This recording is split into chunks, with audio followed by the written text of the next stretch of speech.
This part is correct and is like a big dub for Dianne, okay?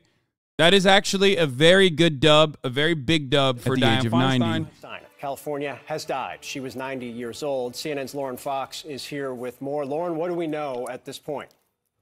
Yeah, we are still getting more information, Phil, but what we know right now is that Senator Dianne Feinstein, the longest serving woman in the U.S. Senate, she has passed away. Obviously, we are still getting details and gathering information about her passing, how it occurred. We've known for a long time that Senator Feinstein has struggled with several health issues, but she has continued to serve in her capacity both as a senator and on the Senate Judiciary. Yeah, she didn't have to. She was like almost a billionaire. Her husband is like stupid rich. Okay. She didn't have to be serving at the end of her life, being wheeled around. That did not have to happen. Dianne Feinstein is not like the singular charismatic force that is the only person that you can elect to that position in a state that's like a purple state or whatever. Dianne Feinstein is a California senator. Okay, suck my fucking dick, everybody. If you have any kind of issue with the things I'm about to say about the selfishness and the audacity of these fucking cretins who have made insane amounts of money over their entirely too long careers, as they became more hardened in their perspectives and stood in the face of progress. Okay, if you have any issues with any of that, if you look at her and you go, oh, that's a frail old lady, you're going to shit on her? How dare you? All I will tell you is suck my dick, okay? She did not have your best interests at heart. She was selfish. She was a piece of shit for staying in that position for far too long. And there are plenty of examples of her demonstrating how big of a piece of shit she was. But this last piece of the puzzle is the absolute worst moment, because it's exactly like Ruth Bader Ginsburg, because not only was she a piece of shit who should not have run for re-election in a fucking deep blue state like California, but also she was a piece of shit that was placed on the Judiciary Committee in the Senate. So she was a piece of shit with a big role to play, you know, where all the federal court appointments are coming through. And now, just like Ruth Bader Ginsburg, who also was a piece of fucking garbage, okay, in the exact same ways, as a matter of fact, in the exact same stupid ass, like, oh, look, this is actually girl boss feminism that we're doing by like allowing, you know, by holding on to our position of power, even though it will harm the overwhelming majority of women in the United States of America and their future. They refused to quit, and we fucked around and we found out. Here's Ethan's take on it, which is really good. Dianne Feinstein should have stepped aside for the younger generation 2 decades ago. Instead, she pathetically clanged to power and obstructed progress. What happened to planting trees that you will never sit under? Fuck her and fuck RBG and fuck any other geriatric piece of shit that puts their own ego, self-interest, and desperate hold on power above progress. Pass the baton and I'll honor your legacy. Until then, just retire and get the hell out of the way. Straight up. Oh, this is a great one, too. This is a person who worked with Dianne Feinstein. Wait, oh, no. There was another one I saw. Someone was her staffer, and they talked about her experience, okay? They talked about, like, their experience as a staffer under Feinstein, and they're like, you know, it was really terrifying, and we were talking behind closed doors about how, like, she wasn't all there. You know what I mean? Like, she wasn't entirely there. And then it ends with, this was in 2010. Yeah, this. Fondly remembering my tenure as an unpaid intern in Dianne Feinstein's office when we were like, look, I'm not a doctor, but this person doesn't seem like she's in super great shape to be 100, to be one of the 100 U.S. senators. Anyway, this was in 2010. What's the criticism of RBG? Identical to Dianne Feinstein. She did not step down when she had, like, cancer 100 times, okay? Ruth Bader Ginsburg was supposed to step down under the Obama presidency, okay? Under the Obama administration. There were calls for her to step down. And literally at the time, every single dumb bitch out there said, you are not a girl boss. Ruth Bader Ginsburg is. She's the best fucking girl boss you've ever seen. How dare you fucking tell her to step down? She can have ass cancer 100 more times and we don't care. Okay?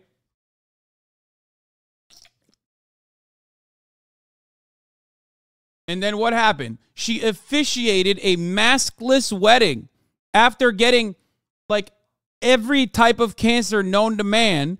She officiated a fucking maskless wedding in the middle of COVID and then died like immediately after. So, you know, like 2 weeks after her chemo. Yeah, exactly. She went and officiated a fucking maskless wedding and then fucking died. Okay? That's what happened to Ruth Bader Ginsburg. And guess what happened when she fucking died? Donald Trump was the president. I don't know if you remember that.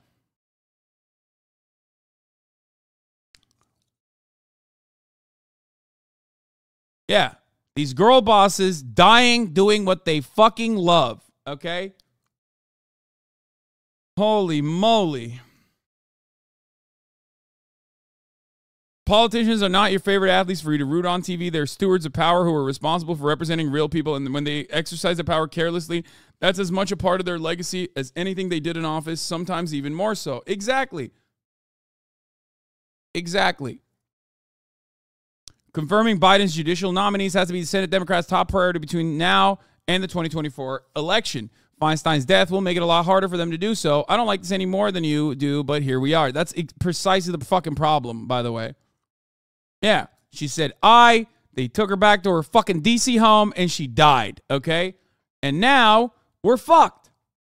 Before they were murdered, Harvey Milk and Mayor Moscone were working on sweeping tenants' rights ordinances across San Francisco that could have had lasting effects. Dianne Feinstein was about to resign from politics. Then she found Harvey's body and everything changed. History's crazy.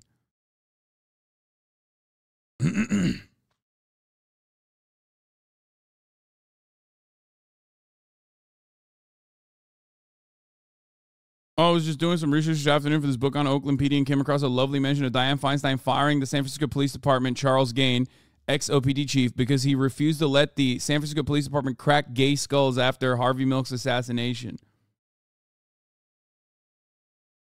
Mr. Gaines' police career, which began in Oakland in 1946, ran around in May after he was severely criticized for refusing to allow the police to attack rioting homosexuals. The rioters were protesting what they regarded as a lenient manslaughter verdict against Dan White, the killer of Mayor George R. Moscone and Supervisor Harvey Milk, the first avowed homosexual to hold public office here.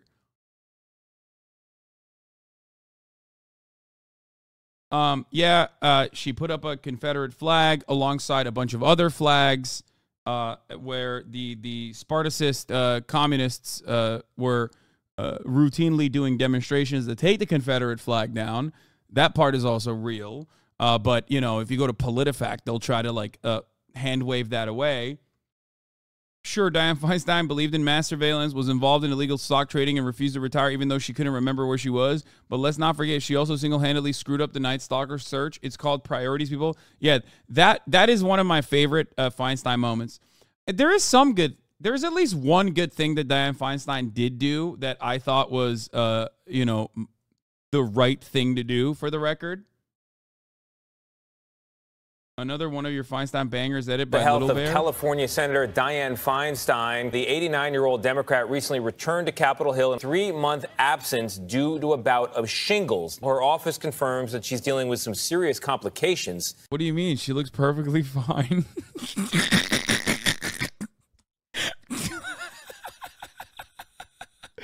Nothing to worry about. Look at this, dude. It's so fucked. Oh, no, dude. There's nothing to worry about. What are you guys talking about? What the fuck? You just hate to see a sexy-ass woman have it all? I'm going to hell. How about the people that are propping her up with a fucking stick behind her back? What about the people that are like, no, dude, don't say anything is wrong. There's literally nothing wrong with this. Everything is fine. The health of California Senator. Oh, here it is. Yeah, it's not even a joke. 4 U.S. senators are literally older than chocolate chip cookies. The chocolate chip cookie was invented in 1938, okay? one of the greatest inventions of all time. Alaska, Hawaii statehood. I mean, those are not that. I mean, I guess that's like still relatively new, newer than Dianne Feinstein. So there is that. Dianne Feinstein is 3 years younger than the invention of sliced bread and Scotch tape, the same age as FM radio, 2 years older than canned beer, nylon, and radar, 4 years older than the jet engine and photocopier, 5 years older than the LSD and ballpoint pens, 6 years older than helicopters. I made the same post about Chuck Grassley last year, and a bunch of right-wingers tried to pull a gotcha by saying he's 3 months younger than her. And I was like, no, you misunderstood. I do not think that anyone that age should be in office. Helicopters. Yeah.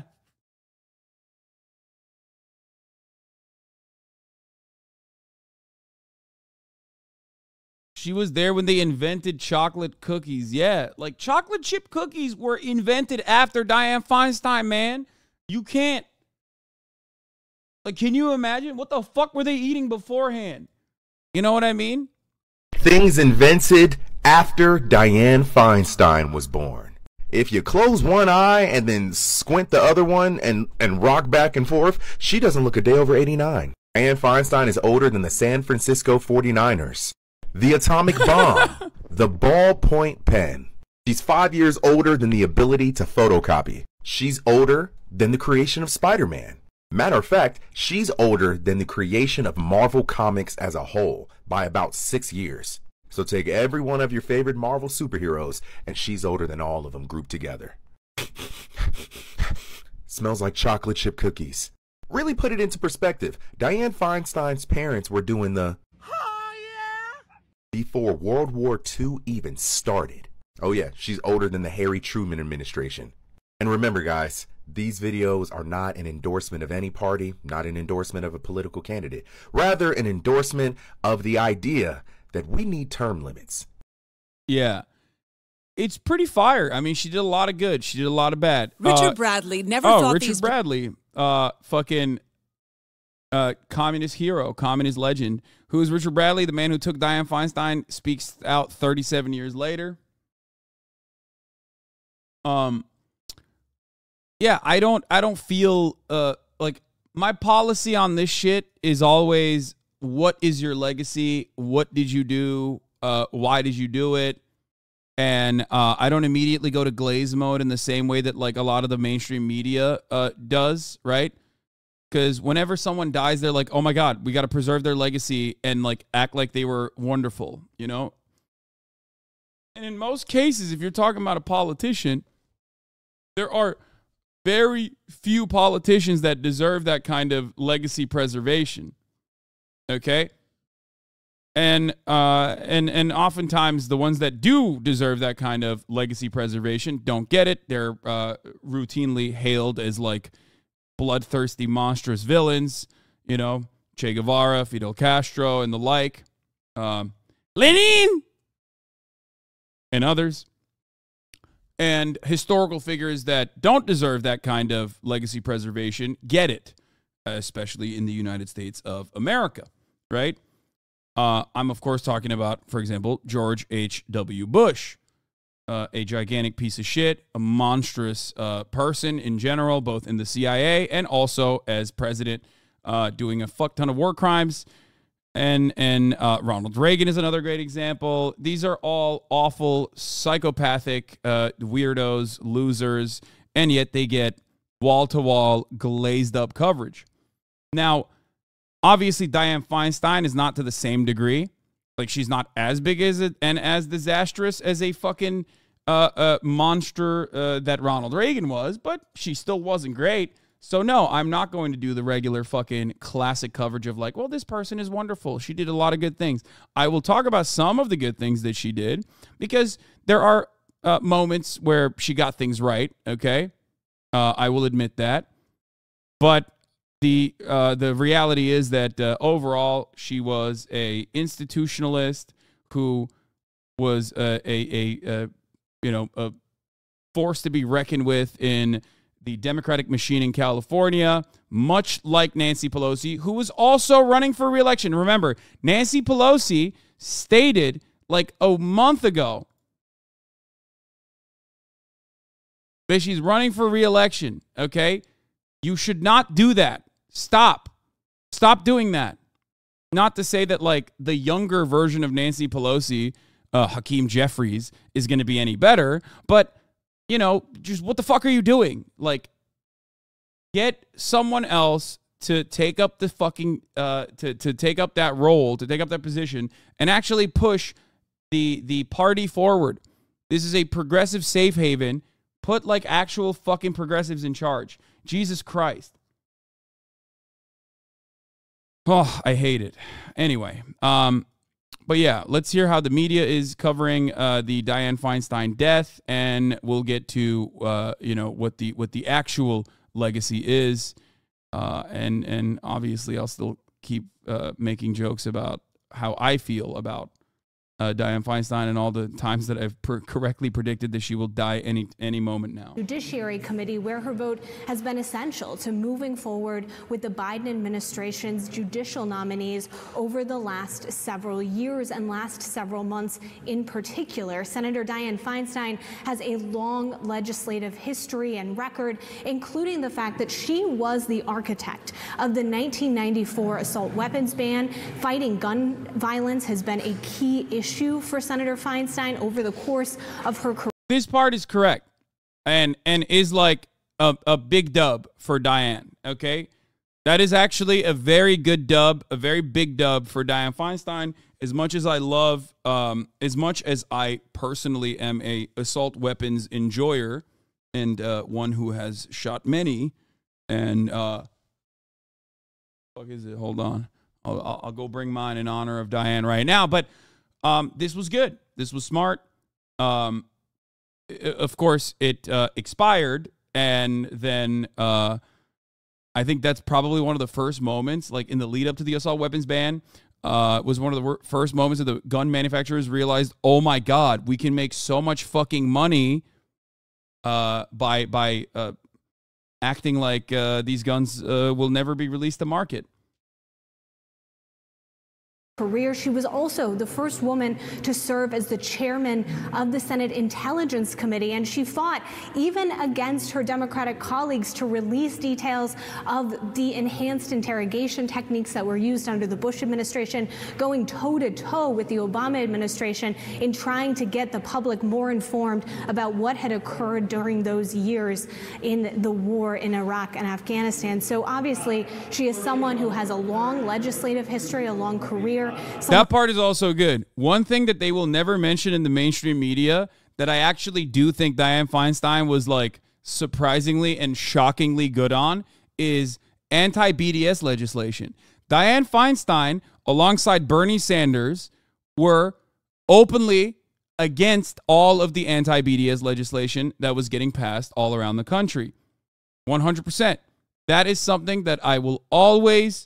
That is something that I will always respect, because it is one of those things where there is no political appetite for it. All you're doing is expending social political capital for no fucking reason whatsoever, other than the fact that you think it's gross, disgusting, and anti-First Amendment. BDS is boycott, divestment, and sanctions on the state of Israel. It is a peaceful way to try and organize and protest against the apartheid state of Israel. And it is illegal to be a supporter of it in 35 states. It is a complete and utter failure. It is directly in violation of the First Amendment, and yet it gets no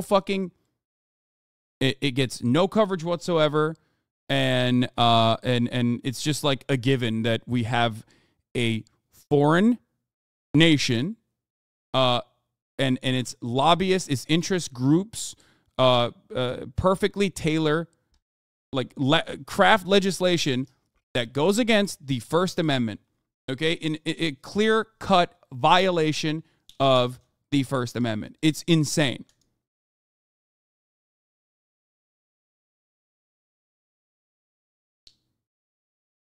Yeah. So, something to remember. So she copied Bernie's homework. That's not a W. You're crazy if you think that, like, as a sitting politician it doesn't actually demonstrate courage and moral conviction on one of these issues, at least. Sorry. There are a couple things that I will automatically give you props for, and that is, one, if you stand in solidarity with Palestinians, or at the very least, like, openly put your fucking name out there in as a sitting a politician that says, no, these kinds of laws are fucking completely unjustifiable. It is way too far. That's definitely praise that Dianne Feinstein deserved. Okay? Hope your gun safe was down there and you didn't just leave your gun on the floor, Lamau. Brother. It's on my lap. I always keep that fucking thing on me. So yes. It's not like she was supportive of the BDS movement. She just thought that anti-BDS legislation was against the First Amendment, which is true. It is, and she was right to put her name out there to stake her reputation on that. That does deserve praise because it is politically courageous to do. That's number one. That's one of the things that I will always respect. Another thing is prisoners' rights, like not just criminal justice reform, but like those who, and this never happens really in American politics at all. We don't even consider that, but like anyone who ever is on, whoever sides and openly will defend Palestinians or prisoners, like criminals in general, and their humanity is good on my side. Okay. It takes a lot of courage, even if you're not a fucking politician, to say these things in the United States of America. It shouldn't be the case, but it is true. So, you know, those are two W. I mean, not that she was on criminals. She was defending the rights of criminals or anything like that, obviously. I'm just saying that those are things, those are issues that certainly are contentious and that people will immediately yell at you for. And yet, you know, Dianne Feinstein, at least on one of those things, was in support of the truth and justice and morality. And that is, of course, her perspective on anti-BDS legislation. Anti-boycott, divestments, and sanctions on Israel legislation, which, by the way, is, one, it's commendable. Two, it was tailored around BDS movements created against apartheid South Africa. Okay? So, something to remember. The assault weapons ban was good. Her anti-torture investigations were good. Her takes against anti-BDS legislation was good. Someone who is obviously going to be very missed by her colleagues, but as I noted, she has been struggling with health issues over the last several months. She was absent from the Senate for many months as she fought shingles and complications from shingles. She returned to the Senate and had struggled at times with her role on the Senate Judiciary and Appropriations Committee. Specifically, a few months ago, she was struggling, to vote on a vote in the Senate Appropriations Committee. So it is something that has come to pass, but we are still getting more details about Senate. Brainwashed imperialists here. What's so bad about Israel? Brother, where do I begin? I mean, just Google Nakba 1948 and like start from that point, okay? A nation state in its inception was built on settler colonial occupation, and was violent from its inception all the way to increasingly more violent and brutal and genocidal, especially now. Like, I don't know. That's pretty good. A pretty good place to start, I think. Like, every kind of criticism that you can launch towards the settler colonial violence that is currently occurring in the West Bank, which is, like, internationally not recognized as a territory belonging to Israel, is how Israel was formed as a nation state.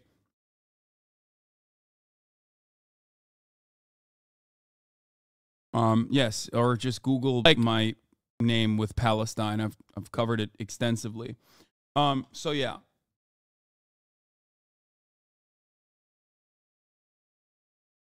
Senator Dianne Feinstein's passing. And Lauren, thank you for the breaking news. Please stay with us, as I believe we also have our colleague Casey Hunt on the phone. Casey, can you hear us?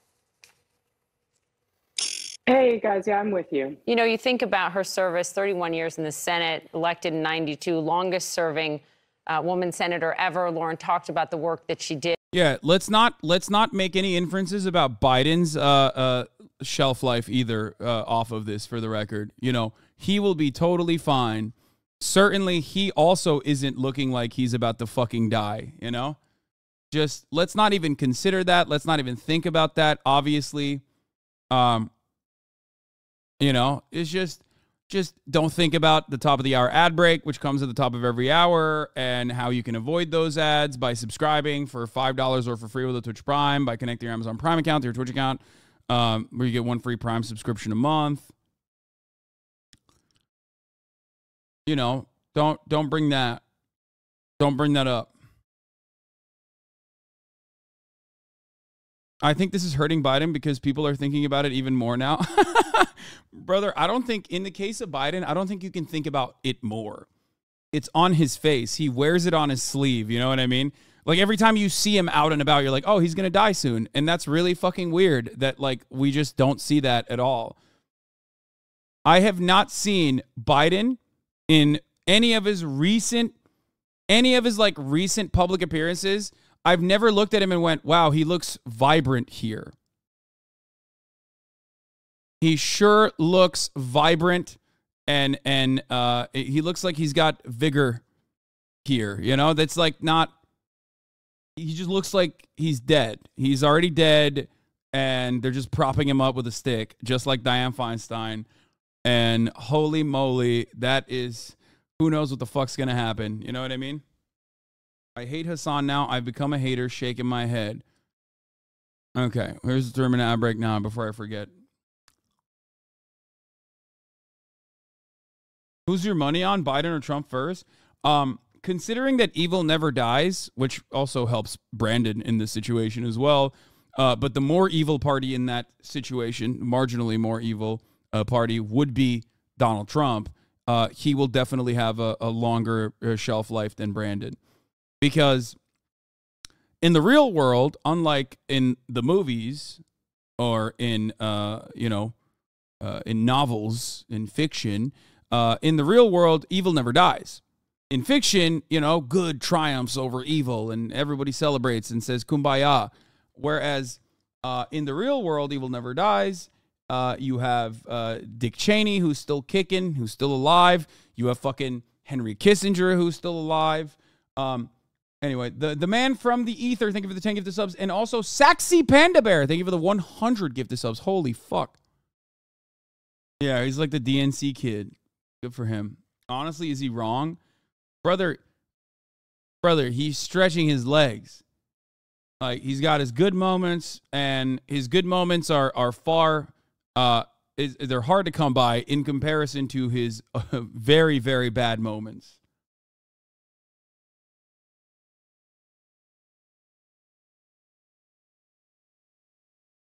Anyway, blue jean baby. I'm thinking of fucking Dianne Feinstein on this beautiful Here's what moment. I gotta say. You want Feinstein to be in the Senate? Great, okay? You fucking advocate that in public? You have to let her drive you to fucking Congress every morning, you stupid fuck. Oh, I love that deal. You think she has the mental faculties? Drive the car to Congress, okay? Let her drive you to fucking Congress. She probably can't even dress herself. Let's be real. No, she's done. She's over. It's literally a shell, okay? Oh, wait. People that you would not trust to man a fucking vehicle that you're inside of for understandable reasons are still trustworthy somehow to man the fucking country. And it goes to show you, like, it's true. Like, they don't really care who is in that seat. It's just an ass in a seat, okay? And the irony is, there are plenty of fucking old-ass senators who should retire but won't. But ultimately, at least they can sit on that seat and vote. Dianne Feinstein can't even fucking do that when there's there is a slim majority in the Senate. Yeah. But you feel pretty bad for her now. RIP to that skin bag. No, I feel bad for the country. I feel bad for our prospects. I feel bad for our future.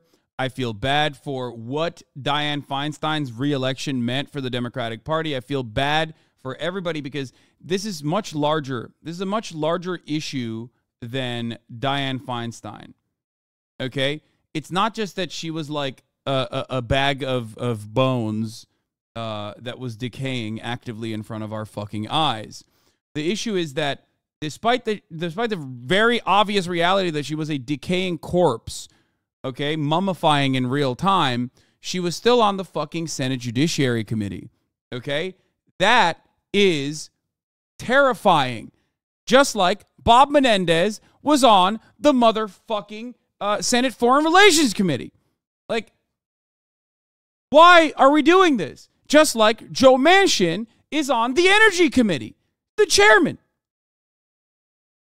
Think about that. What does that say about the Democratic Party, to you at least? These are high-ranking Democrats, chat.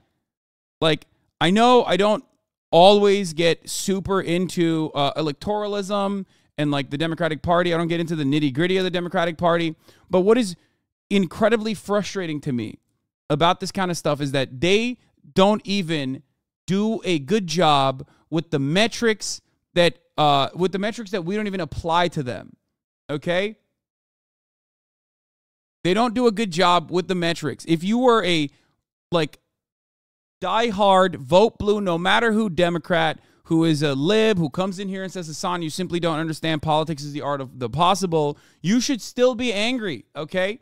You should still be angry. You should be angry at your party for putting this person in a position of fucking power. I said this earlier. I said Menendez being the chairman of the Foreign Relations Committee and the now dead Dianne Feinstein being on the Senate Judiciary Committee just tells me Democrats want to play on New Game Plus difficulty.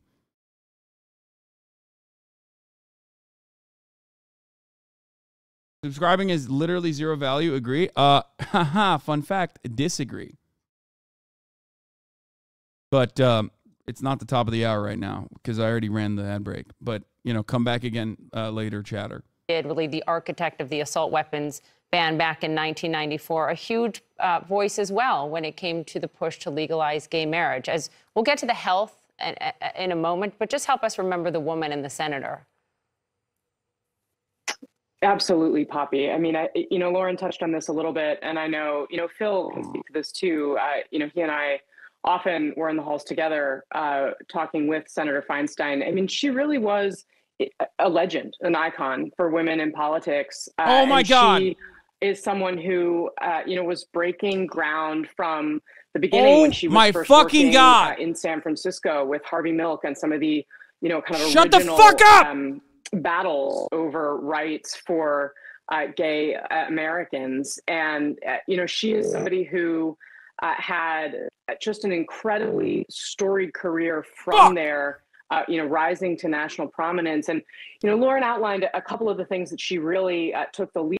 Let me ask a question here. Like, why are the iconic female politicians such fucking assholes? Okay.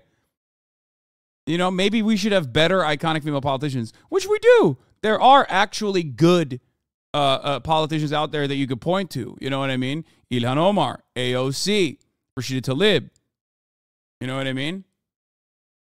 They're out there. Cori Bush. But hey, guess what, dude? We got fucking Dianne Feinstein. She's iconic. She's the best. Okay.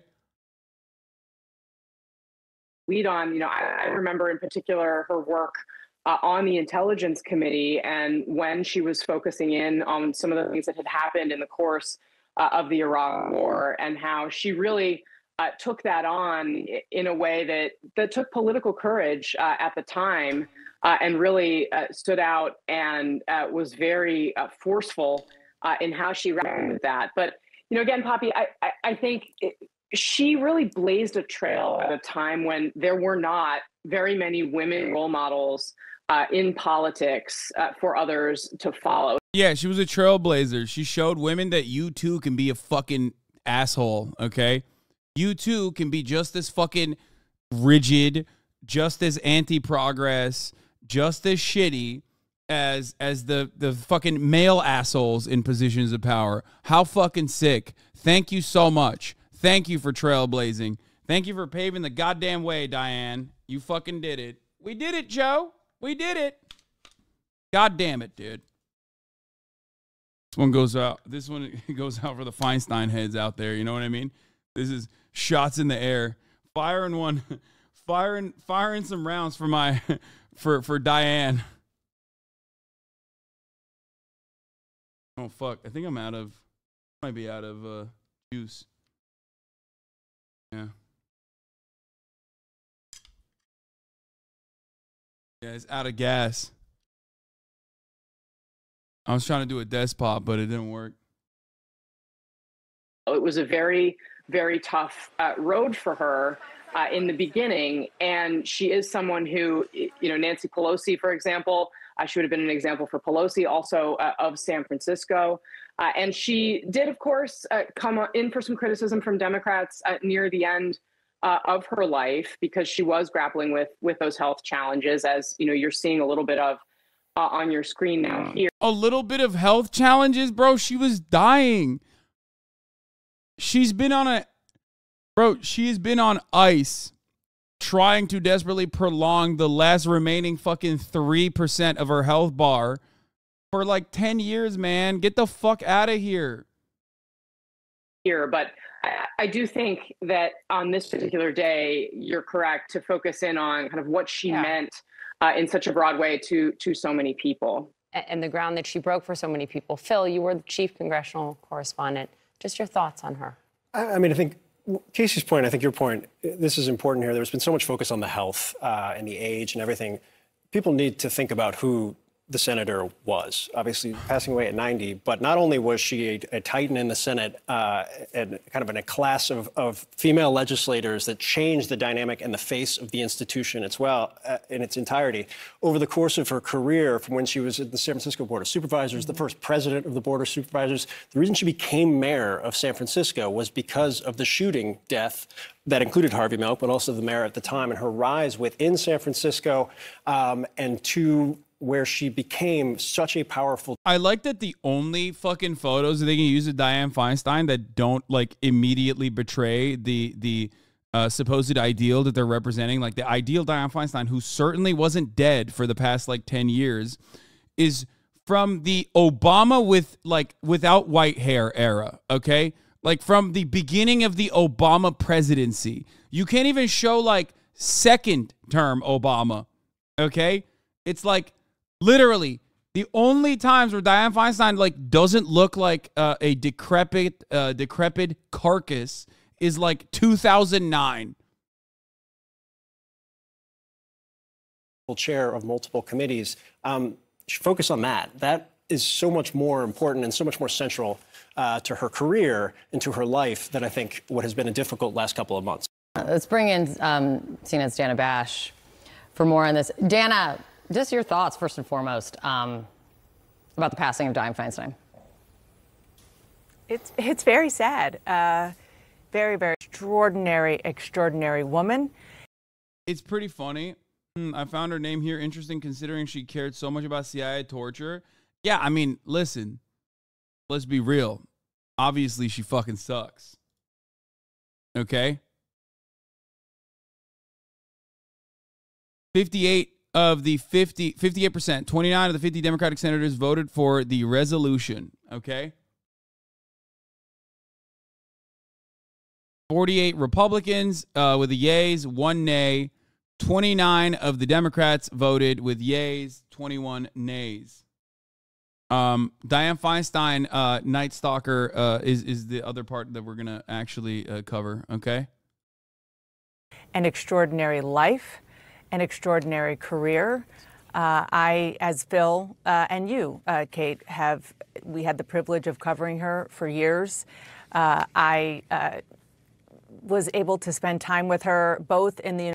I'd love to see a commentator come on and say, I'm glad that bitch is dead just for the shock value. They would never do that. You would get fucking fired so fast and never rehired for the rest of your life.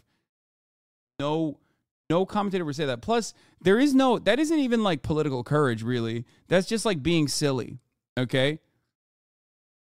Like, I say shock value shit like that, but the reality is because I fucking sit in my goddamn living room and say whatever the fuck I want, and that's the difference. But there's a reason for it. I would much rather have a political commentator on mainstream media adequately address why she was incredibly selfish. Okay?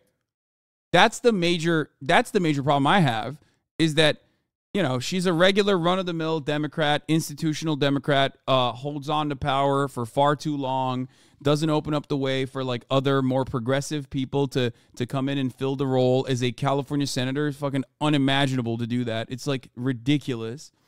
Okay?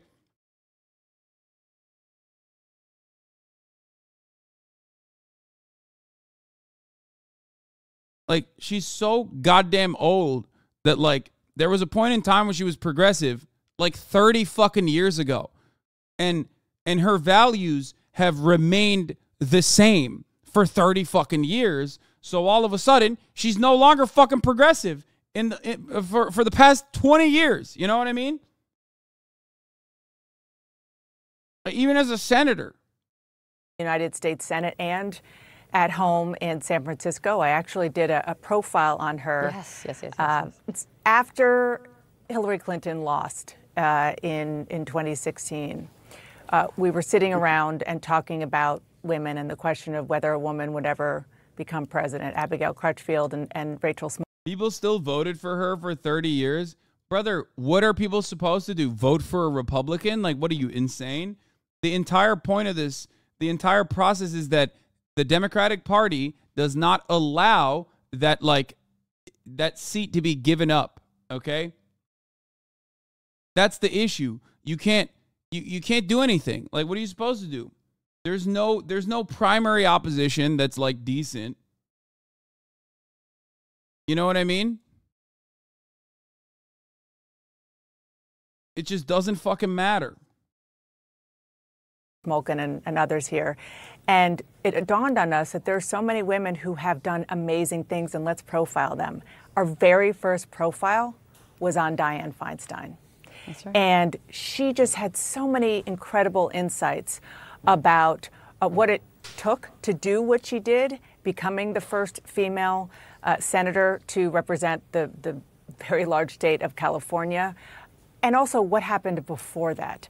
You've been talking a little bit about, yes, we have been focused on her career in the Senate, which is very rich and very vast, but what happened before she got there? And she was in the mayor's office in San Francisco because of tragedy, because of the assassination of Harvey Milk and also the mayor of San Francisco. And she was the one who came out and announced it that night, late at night. And it was that moment, that unbelievable tragedy, that not only propelled her to 10 years in the mayor's office, but what drove her lifelong push for gun control and the assault weapons ban, which of course lapsed, and then she tried unsuccessfully to get back in. And there's just so many aspects of her life and what happened in her life that shaped her. One thing I do want to, I'm just looking back on some of the things that she told me. It was back in 2017, and you'll all appreciate this. When she first got into politics, she went to Stanford University, and when she first got into politics, people said, something must be wrong with her. She must have a bad marriage. Why is she doing this? That was the only reason people could even conceive of the fact that a woman would get into politics and want to be in public service the way that she was, and the way that she succeeded and of course exceeded expectations for all those decades. I think Dianne Feinstein is going to be remembered as a brave senator, one who really followed her convictions, one who helped open doors for a lot of other. Ay, ay, ay. This shit is so lame, brother. Oh. Remember in 2016, the National Dems, Pelosi, and Obama killed any other candidate Californians wanted for her? There was no... This article calls her an ally to the LGBT community, but then lists 100 things she did to hurt the LGBTQ community. No matter how straight-laced she seemed, Dianne Feinstein didn't care who you sleep with. Despite the late California's 1950s wife image, she became a pioneering advocate for the gay community. First of all, she's the mayor at that point of the gayest place in America, okay? And in spite of that, her record is like kind of wishy-washy on it. So what the fuck are we talking about here? It was a political dynamic that shaped her career more broadly. Still, Liz Feinstein, who died Thursday, is celebrated as a trailblazer for women, a historic steward for her hometown during an era of upheaval and consequential U.S. senator. Her leadership helped in usher LGBTQ citizens in America's mainstream should not be overlooked. From her time serving on the San Francisco Board of Supervisors for Harvey Milk to her battle to protect transgender service members, Dianne Feinstein has been a champion for LGBT equality and justice, an early adapter.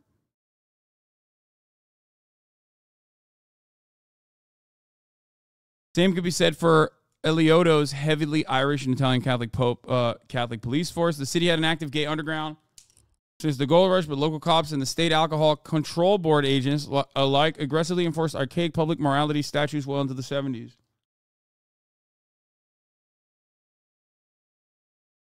I would say that she was progressive 50 years ago, and then she kind of just stayed the course on those values. Like, they didn't shift too much.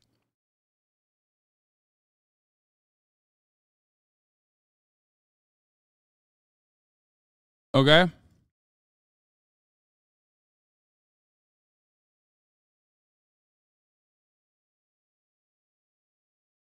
Yeah, like it's literally like, oh, she wasn't actively pushing to cull homosexuals in public.